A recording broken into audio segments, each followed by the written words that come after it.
want to focus on Jack Wilshere's piece in The Sun, Mm-hmm. titled Rude Awakening. Of course, a lot of the post-mortem following the game is going to be focused on England's possible deficiencies, but we need to understand that England came up against a great French side, and the title Rude Awakening obviously refers to Olivier Giroud, Jack Wilshere's former teammate at Arsenal. And a lot of the focus before the match was on Kylian Mbappe and how to stop him. I think Kyle Walker did an adequate job. But Olivier Giroud is a man that has been severely underrated over the years, and it is now time to give him his flowers. He's France's all-time top goal scorer. If you look at his accolades over his career, he won Ligue 1 with Montpellier, 3 FA Cups with Arsenal, Champions League with Chelsea, Serie A title with AC Milan, and he is a striker in form. And we remember 2018 where France won the World Cup and he didn't score a goal, but he was hugely effective. But this World Cup, he's got his shooting boots on, and it was an incredible header to win the game for France. And I want to ask you, Cass, in terms of the difficulty, how difficult was that header from Giroud? No, not that difficult, because he's done the hardest thing, is get across the defender, Kwaku. He's got across Harry Maguire. If you want to make, we're nitpicking here of defenders doing a job, and one thing you can never allow, because Jack Wilshere probably would have, I haven't read his column this morning, but probably would have said 100 times, in training or in games where he does that. He gets across defenders because he doesn't need to get a great leap and height like the Moroccan player did. He needed to just get across somebody, and once he's got across them, I played with Teddy Sheringham, who was the king of that. Teddy used to always get across defenders and get flicked headers. That's what his strength was. And Giroud's done that. If I'm being hypercritical, I think as a defender, you must not let Giroud get across you. Yeah, that's what it is. I think Maguire maybe could have stopped it in the first instance, but Giroud was not involved in a lot of the build-up play for France yesterday. No. But the fact that he was sharp and ready and alert when the chance did come his way is just a mark of a great striker. And I think that after this game, and depending on how France do in this tournament, we'll start to view Olivier Giroud in a very different light in terms of the pantheon of world strikers. And also, just a quick thing, the ball by Griezmann is a ball that you just have to love as a centre forward. It's whipped in with pace in an area that's dipping over stones, because that's what it did. It dips as it goes over stones, and now it's only get across the defender. And once you make the connection, the ball could go literally any corner, And look, Pickford in goal had no chance.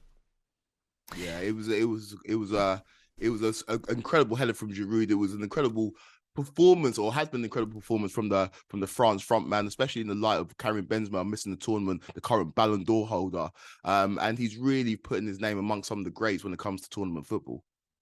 Yeah, you're quite right, and we did talk about him yesterday I should say, and how we all said, look, he is completely underrated. Everyone will talk about Mbappe, but what he's achieved, and does it so professionally, does it sort of under the radar in some ways, gets on with it, lost his place to Benzema. Benzema's injury then allowed him back into that team, if you like, and now he's the all-time leading French goal scorer as well. Focusing on England in particular, and Gareth Southgate and his future, what are the papers saying about him and whether or not he should stay? Well, the headline in the Times, Southgate can't go now. Again, in the Times, another headline, man who gave us our respect back. And then Robbie Fowler's piece in the Mirror, losing to France is no disgrace, and Gareth's still the man to lead this classy young team. And I think that's the reflection, especially because of how England played yesterday. There is no condemnation of Gareth Southgate. He played a back four when a lot of people thought he'd go to a more pragmatic back five. Of course, he's contracted till December 2024, which will take him through the Euros in a couple of years' time. But if we've seen in this tournament, if it's Louis van Gaal, if it's Tite, the Brazilian boss, Luis Enrique, the boss of Spain, when it comes to the end of these tournaments and these managers maybe have slightly underachieved, you either see them sacked or walk away from the job. And I just wonder if that's the case for Gareth Southgate in England. Cass has played in a couple of World Cups. I want to focus on the one in 94. Did it feel like that was the end of the cycle? And I know Jack Charlton continued afterwards, but did you guys feel that maybe he came towards the end of his time at 94, or do you reckon he had more juice to go? Well, we went on to the Euro 96 and we lost the playoff to Holland at Liverpool, and that felt the time like it was 2 years later. I think there was disappointment because we were a squad. Well, we're not blessed with the amount of England, the depth of an England squad. We wasn't blessed with that.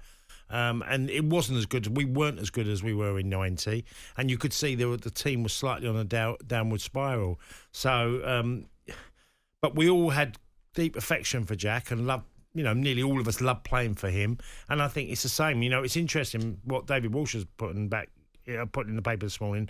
Man who gave us back our respect, and I think the players are totally on the side of Gareth. Whether they're in the team or not, I do really believe that they're 100% behind him, and that's a big thing as well. Yeah, we heard it in post-game interviews. Carl Walker, Jude Bellingham, Harry Maguire, just speaking glowingly about Gareth Southgate, and not Southgate the manager, Southgate the man. And what he's done for this England side is unite them, and it's now an honour to be called up for England. We saw how desperate players like James Maddison were in the lead up to the World Cup to be selected by Gareth Southgate. I don't think that was the case maybe 5, 6, 7 years ago, where players were pulling out of international duty, players didn't really want to go and play for England. It was a bit fractured.